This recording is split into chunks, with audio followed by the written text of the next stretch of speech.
Buenas noches, me llamo Marcos. Seré el narrador de este relato de Elías, quien nos envió la historia directamente desde Durango. Les pido que se suscriban al canal y comenten desde qué lugar les gustaría escuchar más relatos. En la Sierra de Durango, durante una noche de luna llena en octubre de 1982, ocurrió una masacre que nunca llegó a los periódicos. Lo que las autoridades registraron como el ataque de un depredador anónimo fue en realidad un evento que desafiaba toda explicación biológica, una verdad que decidieron enterrar junto a los cadáveres del ganado. Un silencio antinatural se apoderó del campo justo antes del primer grito. El único sobreviviente nunca volvió a hablar de ello, pero aún despierta con el recuerdo de haber visto el rostro de un vecino en las facciones de la bestia a la que le vació el rifle.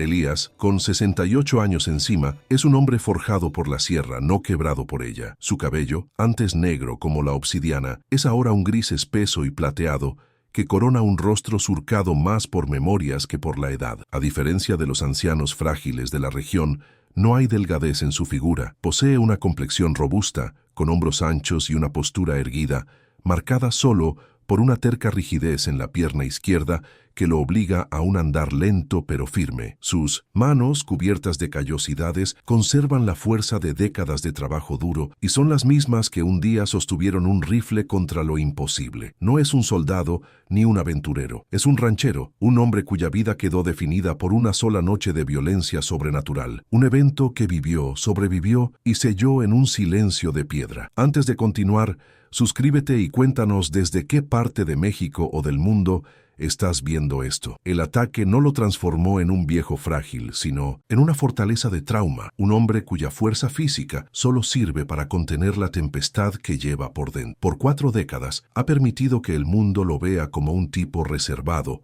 y de pocas palabras, prefiriendo la soledad de su rancho a la tarea inútil de explicar lo inexplicable. Su rutina es un ritual inmutable. Se levanta antes del alba, cuando el aire de Durango todavía corta la piel, y revisa el ganado con una parsimonia que desesperaría a un hombre más joven. Cada mugido, cada movimiento de los animales, es un dato que procesa con una calma antinatural. El silencio es su compañero más leal, un pacto sellado en la sangre y la memoria de una noche de luna llena. El rancho se extiende en las estribaciones de la Sierra Madre Occidental, una tierra de contrastes brutales. Los días de sol implacable dan paso a noches de un frío punzante que desciende de las montañas como un sudario. La atmósfera es de un aislamiento profundo, casi primordial. El vecino más próximo está a horas de camino, y el único sonido que rompe la quietud es el del viento silbando entre los nopales y las rocas de la cañada. Este paisaje no es un hogar para él, sino un centinela. Cada sombra que se alarga con el atardecer, cada coyote que aúlla a lo lejos, es un recordatorio de que la normalidad es una capa delgada y frágil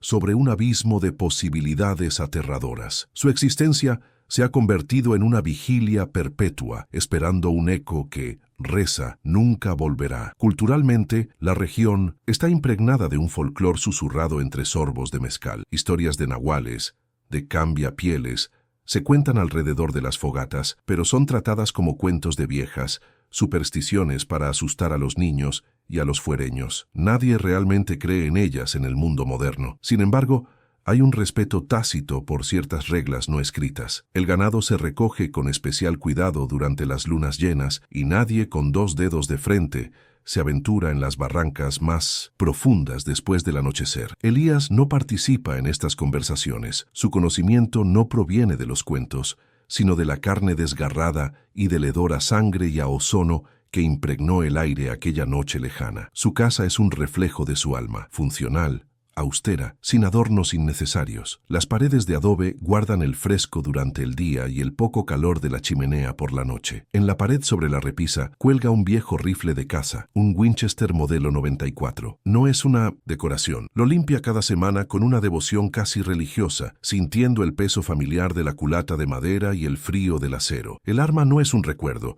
es una promesa, un recordatorio de que, aunque el mundo haya decidido olvidar, o simplemente no creer, él no tiene ese lujo. La verdad está grabada en la cicatriz que recorre su muslo izquierdo y en el mecanismo perfectamente aceitado de ese rifle. La soledad no le pesa, la ha cultivado como quien cultiva el maíz. La gente del pueblo, más cercano San Miguel de Cruces, Lo conoce como el viejo Elías del Arroyo Seco, un hombre que rara vez baja a comprar provisiones y que paga siempre en efectivo, sin gastar una palabra de más. Lo respetan por su autosuficiencia, pero también le temen un poco. Sus ojos oscuros y profundos parecen mirar a través de las personas, fijos en un horizonte que solo él puede ver. No es hostilidad lo que proyecta, sino una ausencia, como si una parte fundamental de él se hubiera quedado para siempre. En aquella noche de octubre de 1982, vigilando los corrales bajo una luna pálida y enferma, Elías a menudo se sienta en el porche de su casa al atardecer, observando cómo las montañas se tiñen de púrpura y naranja. No admira la belleza del paisaje, lo escudriña, busca cualquier cosa fuera de lugar, un silencio anómalo, un movimiento furtivo en la línea de los árboles, la repentina quietud de los insectos nocturnos. Son los pequeños detalles los que anuncian las grandes catástrofes. Aprendió esa lección de la manera más brutal. La naturaleza tiene un lenguaje propio, y él pasó los últimos 40 años convirtiéndose en su intérprete más atento. No busca paz en su retiro, sino la confirmación de que la tregua que firmó con el horror sigue vigente, aunque sepa que todas las treguas son por definición temporales. La rigidez de su pierna izquierda es más que una simple secuela física, es un barómetro de su memoria. En los días húmedos o en las noches especialmente frías, el dolor sordo que se instala en el hueso trae consigo fragmentos de recuerdos que ha luchado por mantener a raya. El sonido de un cráneo de vaca aplastándose, el brillo de unos ojos que no pertenecían a ningún animal conocido, el grito ahogado que fue mitad bestia, mitad hombre. No son pesadillas, pues las pesadillas terminan al despertar. Lo suyo es una conciencia constante, una herida que nunca cicatrizó del todo porque la verdad, a diferencia de la carne, no sabe cómo sanar. Con el paso de los años, ha visto cómo la modernidad ha ido lamiendo los bordes de su aislamiento. A veces, el débil zumbido de un avión surca el cielo, o el polvo levantado por un vehículo en el camino de tierra a varios kilómetros de distancia, le recuerda que el mundo exterior sigue existiendo. Pero ese mundo, con sus explicaciones lógicas y su escepticismo condescendiente, no tiene nada que ofrecer. La verdad que él custodia no cabe en los informes policiales ni en los libros de texto de biología. Pertenece a la noche, a la tierra y al miedo primario que se agazapa en el corazón de los hombres cuando se apagan todas las luces. Ahora, viendo el fin de su vida en el horizonte, algo lo compele a hablar. No es debilidad ni la búsqueda de una tardía absolución. Es el entendimiento práctico de un ranchero que sabe que ciertas semillas no deben dejarse en la tierra para que germinen en la oscuridad. Comprende que algunas historias son fardos demasiado pesados para ser llevados a la tumba, porque no mueren con el hombre que las guarda. Al contrario, se liberan, y él sabe con una certeza que le hiela los huesos qué es lo que se liberaría si su silencio fuera lo último que quedara de él. La memoria debe ser una advertencia, no un epitafio. El gatillo se acciona en una tarde polvorienta de finales de septiembre, con el zumbido insistente de un motor que no le pertenece. Una camioneta pick-up, demasiado nueva y limpia para esos caminos, avanza con torpeza por la vereda que conduce a su rancho. Elías la observa desde el porche, entrecerrando los ojos ante el sol poniente. No espera visitas. Nunca las espera. El vehículo se detiene a unos metros de la casa, y de él desciende un joven de no más de 30 años, vestido con ropa de explorador, que parece recién sacada de la tienda. Carga una cámara y una mochila que denotan su condición de fuereño, de intruso en un mundo que no comprende. El joven se acerca con una sonrisa ensayada, la mano extendida en un gesto de saludo que Elías ignora. Se presenta como Daniel, un documentalista que investiga leyendas rurales y folclore olvidado en la Sierra de Durango. Habla con un entusiasmo que al ranchero le resulta ofensivo, una ligereza que profana la gravedad del lugar. Daniel explica que ha oído hablar del viejo del Arroyo Seco, un hombre que, según dicen, sobrevivió a un encuentro con algo hace muchas décadas. La palabra leyenda sale de su boca con demasiada facilidad, como si hablara de un tesoro folclórico y no de una cicatriz abierta en la memoria de un hombre. La reacción inicial de Elías es un muro de silencio. Sus ojos no parpadean mientras el joven habla,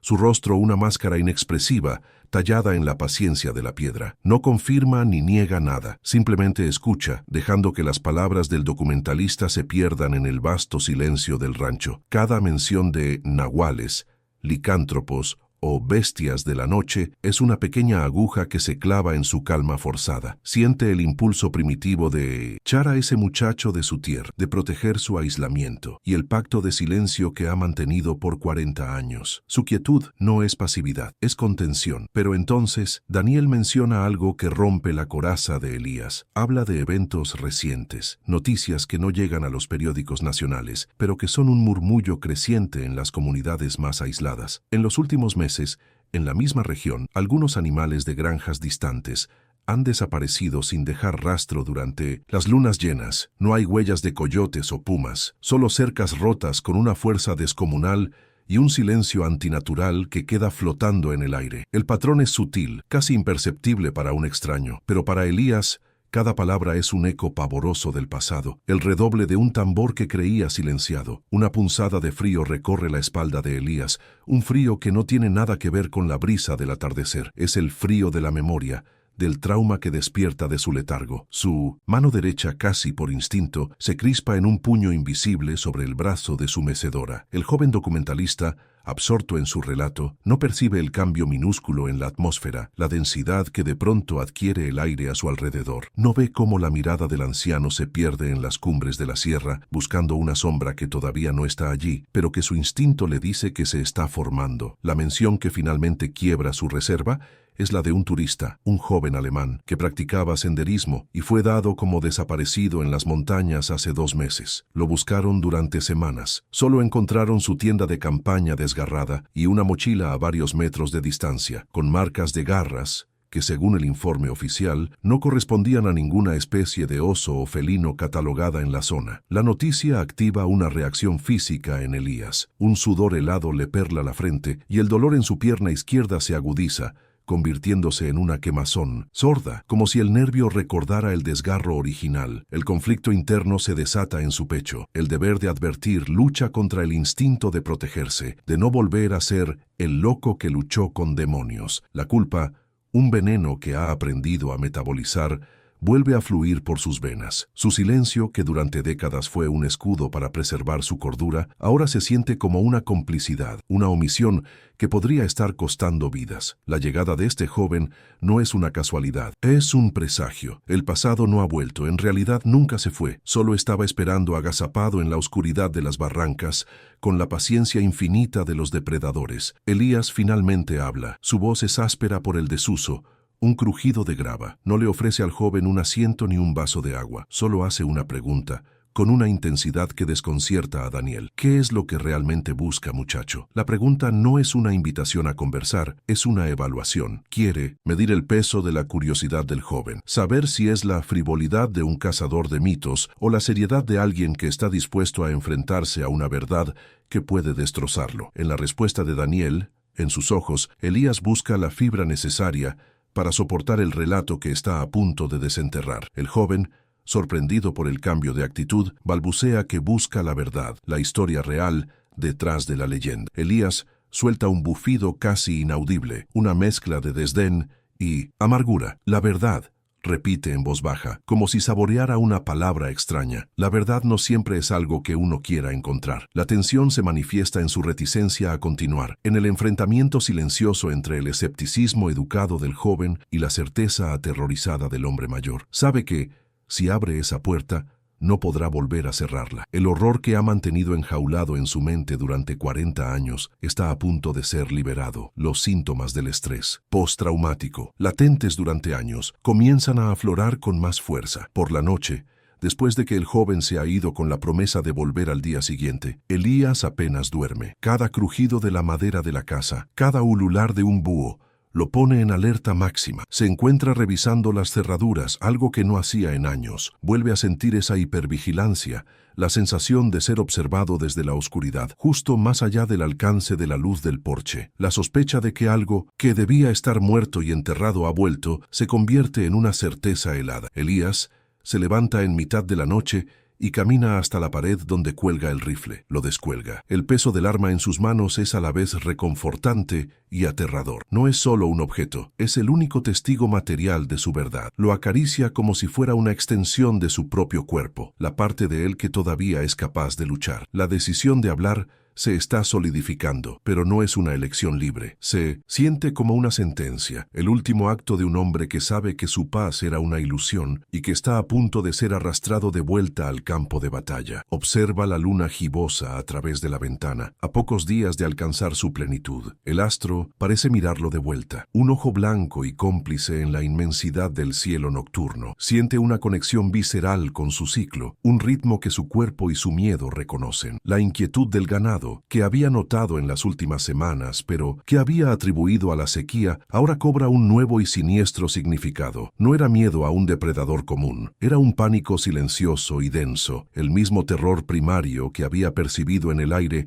aquella lejana noche de 1982. La decisión de Elías no nace de la esperanza de ser creído, sino de la necesidad de transferir el conocimiento, de armar a alguien más con la verdad. Ve en el joven documentalista, a pesar de su ingenuidad, un posible recipiente. Quizás el mundo moderno, con sus cámaras y sus medios de comunicación, pueda hacer lo que un ranchero solitario no pudo, hacer sonar una alarma que sea escuchada. Su confesión no será un acto de liberación personal, sino una maniobra estratégica en una guerra que él creía haber ganado, pero que en realidad solo había sobrevivido a la primera batalla. El día siguiente, cuando la camioneta de Daniel vuelve a levantar polvo en el camino, Elías lo espera en el porche. No está sentado en su mecedora, está de pie, con la rigidez de una estatua, su silueta recortada contra la puerta de la casa. Su expresión ha cambiado. La máscara de indiferencia ha sido reemplazada por una determinación sombría. No hay bienvenida en sus ojos,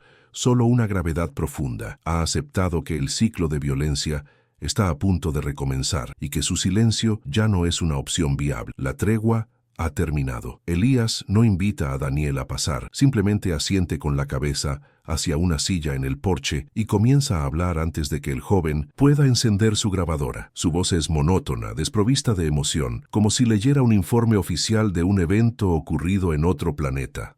A otra persona. Describe la noche de luna llena de octubre de 1982, no como una leyenda, sino como un testimonio. Cada palabra es una piedra que saca de un pozo profundo y oscuro y la deposita con cuidado en el aire entre ellos, construyendo un muro de horror que el joven documentalista no está preparado para escalar. La narración de Elías es precisa, llena de detalles sensoriales que la hacen insoportablemente real. Habla del olor a pino y a tierra húmeda, de la luz lunar que blanqueaba el paisaje hasta hacerlo parecer un negativo fotográfico, y del silencio, sobre todo del silencio. Un silencio absoluto, la firma de un depredador en la cima de la cadena alimenticia, uno que no necesita el sigilo porque no tiene nada que temer. Daniel escucha, su entusiasmo inicial reemplazado por una creciente inquietud. Se da cuenta de que no está documentando una leyenda, está recibiendo la confesión de un sobreviviente. La noche de octubre de 1982 comenzó con una inquietud anormal en el ganado. Elías, entonces un hombre de 25 años en la plenitud de su fuerza, sintió el cambio en el aire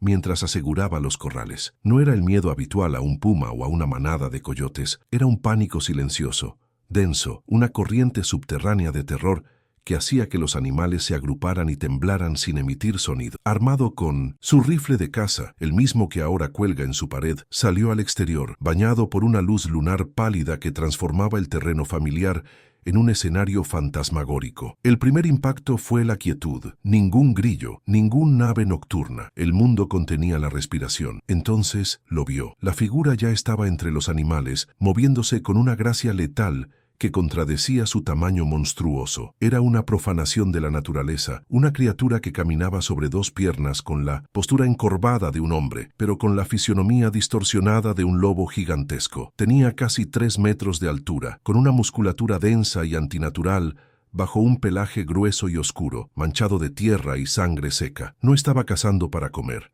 Estaba matando por el placer de hacerlo. Rompía los cuellos del ganado con un chasquido seco y aplastaba cráneos con una facilidad enfermiza, un despliegue de fuerza que desafiaba cualquier explicación biológica. Sus ojos no eran los de un animal, ardían con una inteligencia maligna y calculista, fijándose en cada víctima no con el hambre de una bestia, sino con la crueldad sádica de un ser consciente. Elías se quedó paralizado por un instante, su mente luchando por procesar la imagen imposible que tenía delante. El miedo que sintió era algo primigenio, una emoción que sus ancestros debieron sentir ante los grandes depredadores de la prehistoria. Pero esto era peor. Esto no era un animal, era un error de la creación, una abominación tejida con la materia de las pesadillas. Su presencia misma parecía envenenar el aire, llenándolo de una tensión palpable. Lo más aterrador era su sonido. De repente, la criatura levantó la cabeza hacia la luna llena y emitió un aullido gutural que le heló la sangre a Elías. No era el aullido limpio de un lobo, era un sonido que se quebraba a la mitad, transformándose en algo parecido a un grito humano de agonía y furia. Era el lamento de un alma atrapada en una forma monstruosa, o quizás el rugido triunfante de un demonio. Ese sonido rompió el hechizo de parálisis de Elías. El miedo se convirtió en rabia, en el instinto de proteger lo suyo. Levantó el rifle, apuntó, y el estruendo del disparo rasgó el silencio de la noche. La bala pareció apenas molestar a la bestia. Se giró hacia él, y por primera vez sus ojos inteligentes se fijaron en un objetivo humano. La criatura se movió con una velocidad aterradora, cruzando la distancia del corral en un par de zancadas poderosas. Elías apenas tuvo tiempo de disparar una segunda vez antes de que la mole de músculo y pelo se abalanzara sobre él. El impacto lo lanzó por los aires como a un muñeco de trap. Sintió un dolor agudo y desgarrador en la pierna izquierda, cuando las garras, largas como cuchillos, se hundieron en su carne, triturando el músculo y raspando el hueso. La lucha fue un torbellino desesperado de violencia. Elías se defendió con la culata del rifle, golpeando el rostro de la criatura mientras ésta intentaba morderle el cuello. El hedor que emanaba de la bestia era insoportable, una mezcla de carroña, pelaje mojado y algo más, algo metálico y antinatural. Pudo sentir el aliento caliente y fétido en su cara. Vio de cerca los dientes amarillentos y afilados. Era una pesadilla hecha carne, una fuerza de la naturaleza desatada y corrompida. Sabía que estaba luchando por su vida, que cualquier error, cualquier instante de vacilación sería el último. En un acto de pura desesperación, logró clavar el cañón del rifle bajo la mandíbula de la criatura y apretar el gatillo. El disparo a quemarropa fue ensordecedor. La bestia aulló, un sonido ahogado y gorgoteante, y retrocedió tambaleándose. La sangre, espesa y oscura, brotaba de su cuello. Le dio a Elías el segundo que necesitaba. Herido y sangrando profusamente, se apoyó en una cerca y con la mano temblorosa logró apuntar una última vez, esta vez al pecho de la mole. Disparó. El impacto del proyectil de alto calibre fue certero, y la criatura se desplomó con un estruendo sordo. Mientras la bestia caía y convulsionaba en el suelo, Elías juró haber visto algo que lo atormentaría por el resto de su vida. Bajo la luz pálida de la luna, las facciones del monstruo parecieron contorsionarse y encogerse. Por un instante fugaz, en medio de la agonía de la muerte, creyó ver el rostro de un hombre que conocía del pueblo vecino, un jornalero llamado Isidro, que había desaparecido misteriosamente varias semanas antes. La visión duró apenas un segundo antes de que el rostro se relajara de nuevo en la forma bestial, pero la imagen quedó grabada a fuego en su retina. Los días siguientes fueron una neblina de dolor y fiebre. Lo encontraron al amanecer, inconsciente en medio de la carnicería, rodeado de las carcasas de su ganado. Mientras se recuperaba en la pequeña clínica del pueblo, intentó contar lo que había visto al comisario local, un hombre pragmático y de pocas luces. Sus palabras fueron descartadas como el delirio de un hombre traumatizado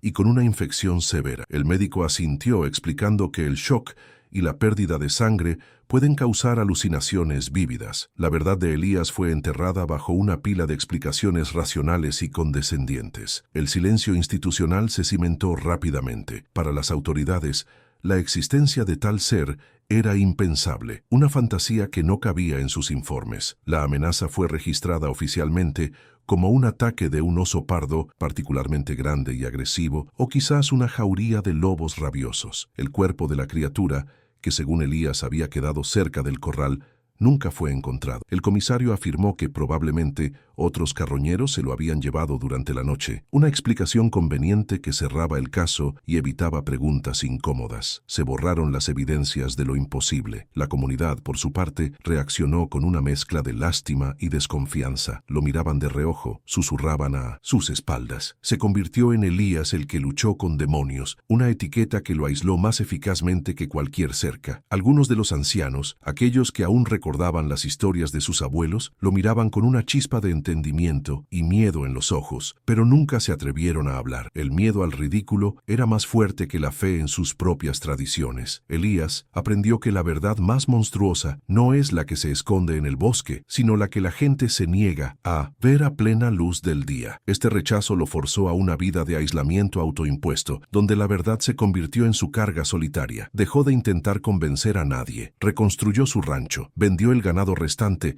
y se dedicó a una existencia de subsistencia, manteniendo al mundo a raya. La herida en su pierna sanó, dejando una cicatriz y una cojera permanente, pero la herida en su mente, la certeza de lo que había visto, se mantuvo fresca, un recordatorio constante de que la realidad era mucho más frágil y aterradora de lo que nadie estaba dispuesto a admitir. El horror original no fue solo la violencia de la criatura, sino el posterior apagamiento de la verdad. Fue el descubrimiento de que las instituciones diseñadas para proteger y explicar el mundo eran en realidad ciegas y sordas a cualquier cosa que desafiara su estrecha visión de la realidad. Elías comprendió que estaba solo, no solo en su lucha contra la bestia, sino en su conocimiento de ella. El sacrificio de su normalidad, de su reputación, se hizo para mantener un secreto que nadie más quería compartir, y lo guardó, convirtiéndose en el farero silencioso de una costa que todos los demás creían segura. La memoria de Elías, al ser narrada, no pierde su filo. Cada detalle es tan vívido como si hubiera ocurrido la noche anterior. Describe las pisadas de la criatura, enormes huellas bípedas que no se parecían a nada que hubiera visto antes. Habla del olor a sangre que impregnaba el aire, tan espeso que casi se podía saborear. Estos detalles sensoriales son los que construyen el horror progresivo de su relato, anclando lo fantástico en una realidad física ineludible. Daniel, el documentalista, ha dejado de tomar notas. Su escepticismo se ha evaporado, reemplazado por un miedo helado y reverencial. El relato también explora la reacción humana ante lo inexplicable, la incredulidad del comisario, la compasión condescendiente del médico, el miedo supersticioso de los vecinos. Todos son mecanismos de defensa contra una verdad que, de ser aceptada, haría añicos su comprensión del mundo. Elías no los culpa. Entiende que es más fácil llamar loco a un hombre que admitir que hay monstruos compartiendo el mismo sol y la misma luna. Pero esa comprensión no alivia el peso de la soledad que ha cargado durante 40 años, la carga de ser el único centinela en un muro que nadie más cree que exista. El misterio de la cara de Isidro en el cuerpo de la bestia es el núcleo de su trauma. Era una transformación, una posesión, una maldición como susurraban las leyendas. Nunca tuvo una respuesta, solo la imagen grabada en su memoria. Este detalle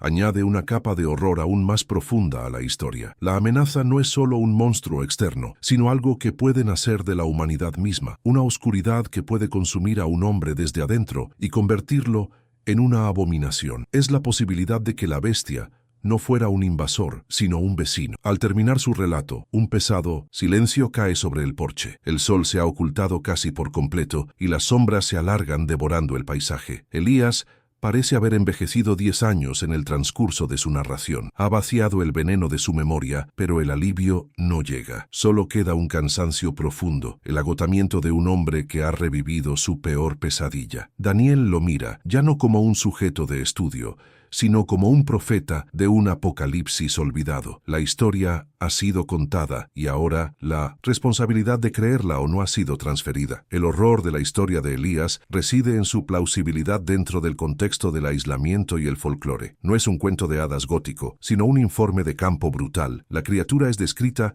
como un depredador evolutivo, una anomalía biológica perfectamente adaptada a su entorno de caza, no una entidad mística. Esta aproximación hace que la amenaza sea mucho más tangible y aterradora. No es un demonio que pueda ser exorcizado, sino un organismo que puede ser cazado, herido y, como Elías ahora teme, uno que podría haberse reproducido o expandido su territorio. Movido por una mezcla de culpa y un renovado sentido del deber, Elías toma una decisión que no había considerado en 4 décadas. Debe regresar a la zona del ataque original. No se trata de una búsqueda de venganza, ni de una tentativa de redención, sino de una necesidad pragmática. Si el ciclo está comenzando de nuevo, él es el único que posee el mapa del pasado. Debe confirmar sus sospechas, encontrar pruebas tangibles que obliguen al mundo a escuchar esta vez. El joven documentalista, Daniel, ahora completamente convencido y aterrorizado, se convierte en su improbable aliado. La decisión no es heroica, es el gesto resignado de un hombre que acepta que su guerra nunca terminó. Los obstáculos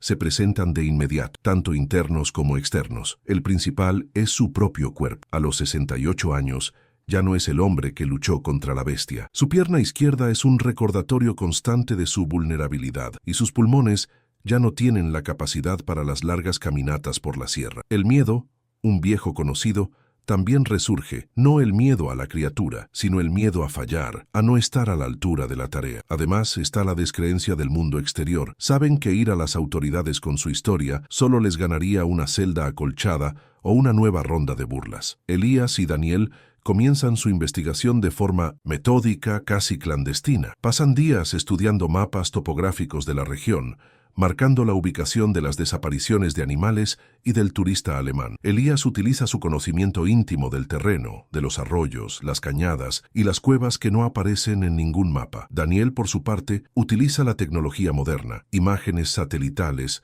bases de datos de informes locales. Juntos forman una extraña simbiosis de sabiduría ancestral y análisis contemporáneo. Poco a poco emerge un patrón. Todos los incidentes recientes han ocurrido en un radio que se expande desde el epicentro del ataque de 1982. La decisión de volver físicamente al lugar es inevitable. Se preparan para una expedición de varios días. Elías desempolva su viejo equipo de acampada y revisa su rifle con una meticulosidad obsesiva. Daniel carga cámaras, sensores de movimiento y equipo de grabación de audio. El contraste entre los dos es evidente. El anciano con sus herramientas análogas y su instinto, y el joven con su arsenal digital. Hay una tensión palpable entre ellos, el nerviosismo del joven y la sombría resolución del viejo. Ambos saben que no van en busca de una leyenda, sino que están cazando un monstruo real. El viaje a las profundidades de la sierra es arduo. Elías se mueve con una lentitud deliberada, su cuerpo protestando con cada paso en la pendiente. Sin embargo, su mente está más afilada que nunca. Lee el bosque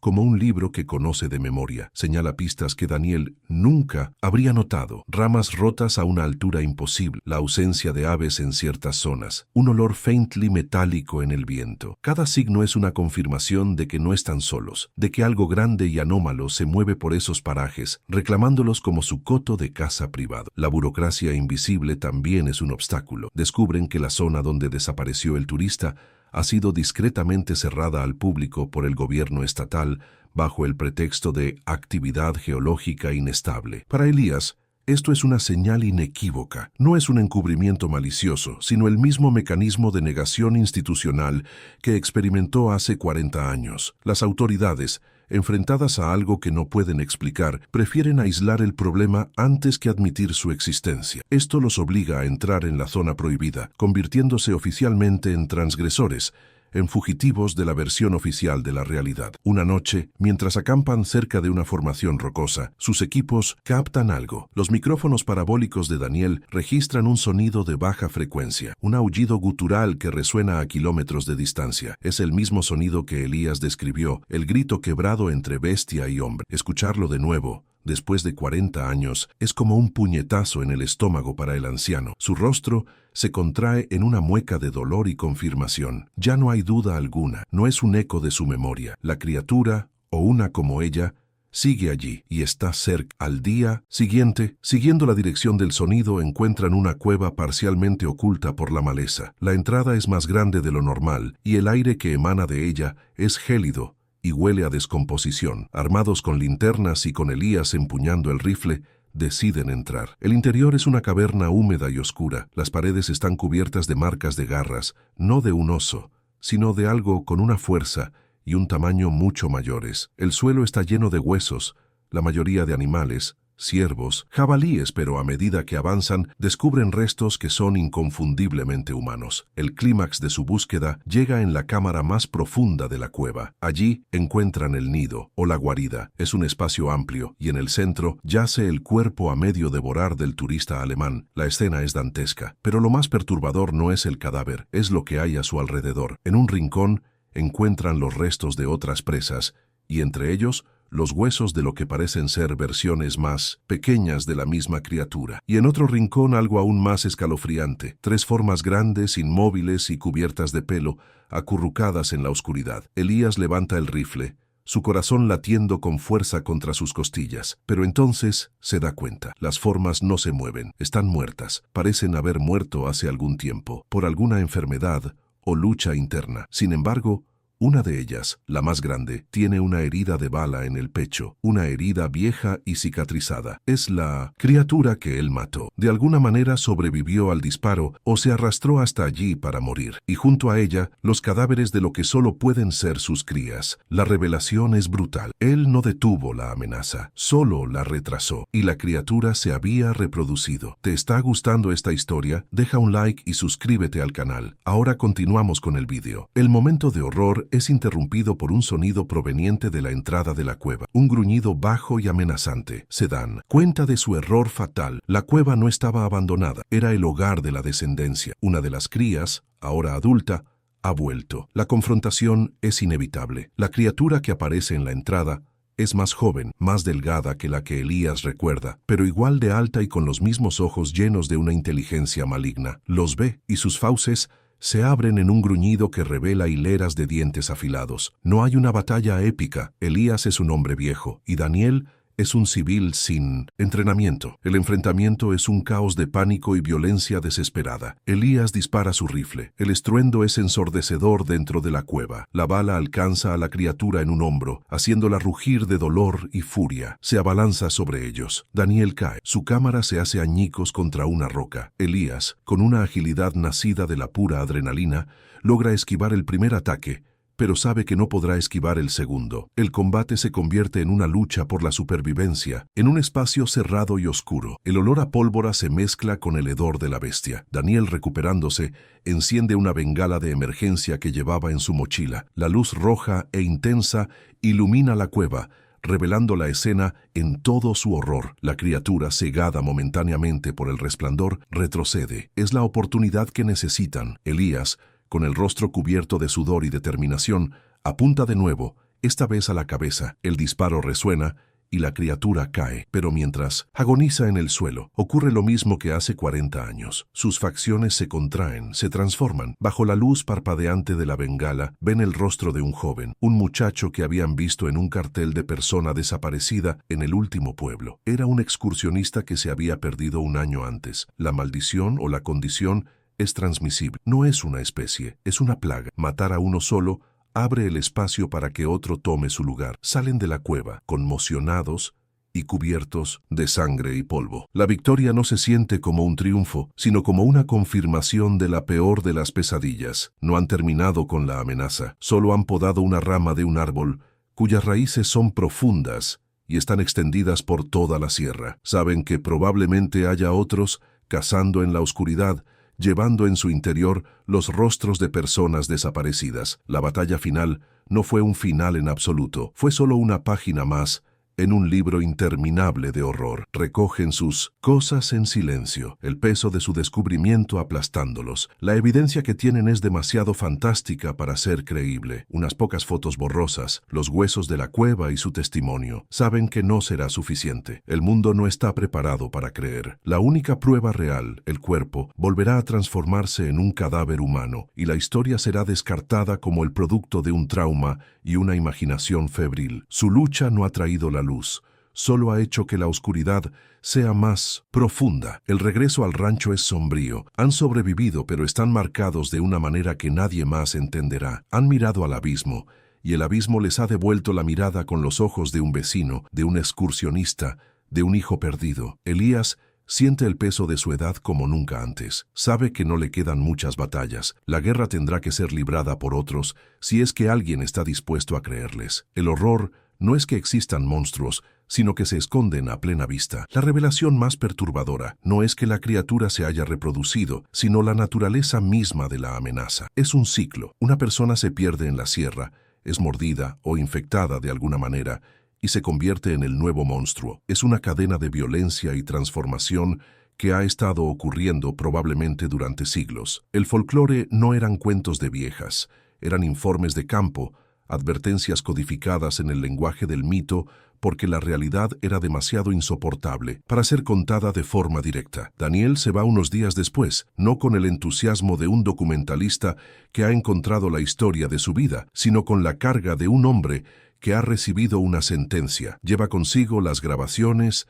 las fotos, las muestras que pudo recoger. Promete que intentará hacer algo, que buscará a alguien que escuche, pero en sus ojos, Elías ve la misma desesperanza que él sintió hace 40 años. La verdad es una carga, y ahora no es solo suya, la ha compartido, pero al hacerlo no ha aliviado su peso, solo lo ha duplicado. Elías se queda solo de nuevo en su rancho, pero el silencio ya no es el mismo. Ahora está lleno de conocimiento, de la certeza de que la oscuridad está ahí fuera, multiplicándose. Mira las montañas, no como un guardián, sino como un prisionero que observa los muros de su celda. Su batalla final no le ha traído paz, solo una claridad aterradora. Ha confirmado que su vida no fue definida por un solo evento anómalo, sino por un atisbo a una verdad perpetua sobre el mundo. Una verdad que ahora, una vez más, ha vuelto a esconderse en las sombras. Elías se sienta en su porche, el rifle Winchester descansando sobre sus rodillas. La luna, casi llena, baña el paisaje en una luz plateada y espectral. Ya no la mira con miedo, sino con una familiaridad cansada, como quien saluda a un viejo enemigo. El joven documentalista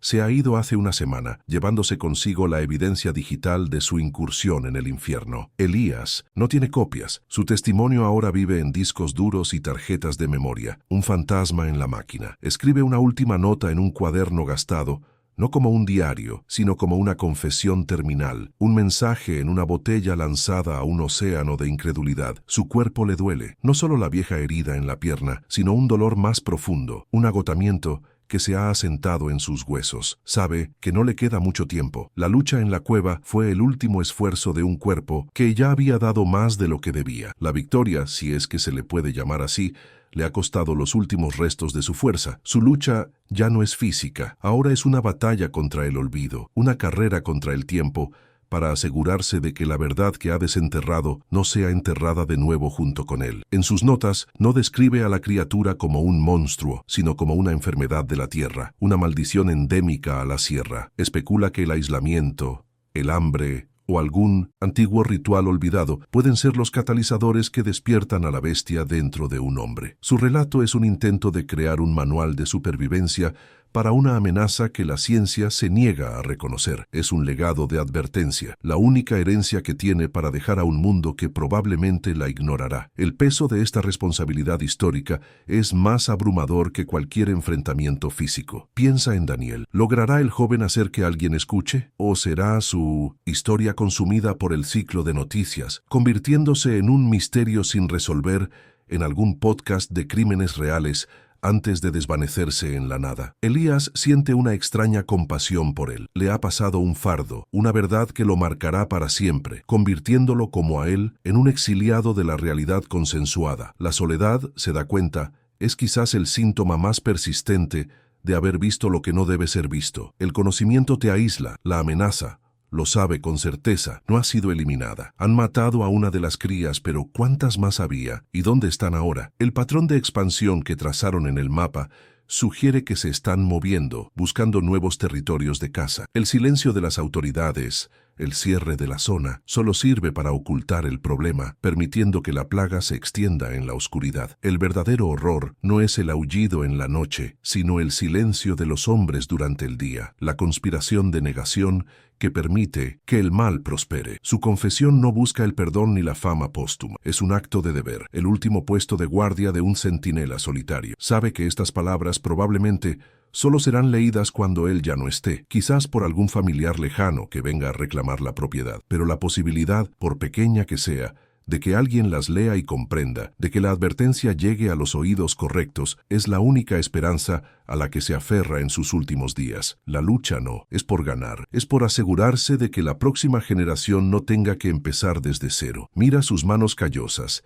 las mismas que sostuvieron un rifle, que trabajaron la tierra y que ahora escriben estas últimas líneas. No se siente como un héroe, no hay gloria en sobrevivir al horror, solo hay cicatrices, tanto visibles como invisibles. La mayor de todas es el conocimiento de que la delgada línea que separa al hombre de la bestia, la civilización del caos, no es un muro de piedra, sino una frágil membrana que puede romperse en cualquier momento bajo la luz de una luna llena. Él vivió en esa frontera durante 40 años. El viento de la noche trae consigo los olores de la sierra, pino, tierra seca y la promesa de frío. Cierra los ojos y casi puede oír el eco de aquel aullido, una mezcla de furia y dolor. Ya no le causa terror. Lo reconoce como parte del paisaje, una nota discordante pero permanente en la sinfonía de la naturaleza. La bestia no es una anomalía, es una parte oculta del orden natural, una corrección brutal a la arrogancia del hombre que cree haberlo conquistado todo. Una verdad que la tierra misma se encarga de recordar de vez en cuando. Deja el cuaderno abierto sobre la mesa del porche, junto a una taza de café frío. Se levanta, sintiendo el crujido de sus articulaciones, y entra en la casa. No cierra la puerta. Es un gesto simbólico. Ya no hay nada que proteger. Su santuario de soledad se ha convertido en un archivo, un museo de una sola verdad terrible. Su parte está hecha. Ha contado la historia. Ha pasado la antorcha, aunque esté ardiendo en las manos de un solo hombre joven y asustado. El resto ya no depende de él. Siente una extraña paz al aceptar su finitud. La muerte no le asusta. Lo que le asustaba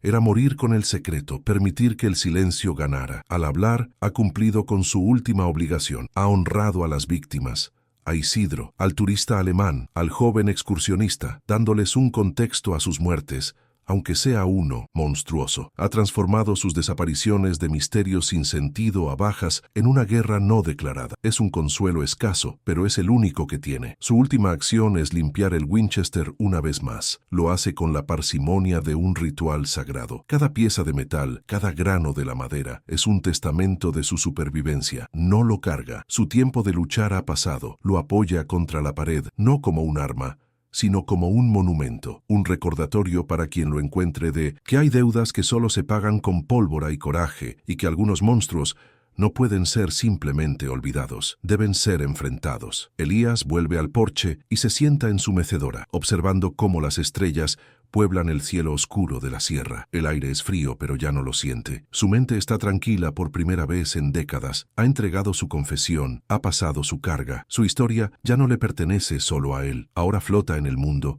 esperando a que alguien crea antes de que la luna vuelva a llenarse y el bosque reclame una nueva víctima. Su último pensamiento no es de miedo, sino una advertencia final, una profecía nacida de la sangre y la experiencia, porque la sierra no entierra sus maldiciones, simplemente espera a que nuevos hombres las olviden. ¿Qué estarías dispuesto a callar para proteger al mundo? Deja un corazón si crees que hay verdades que merecen ser contadas. Comenta, el bosque no olvida. Si también sientes que el silencio puede ser un enemigo.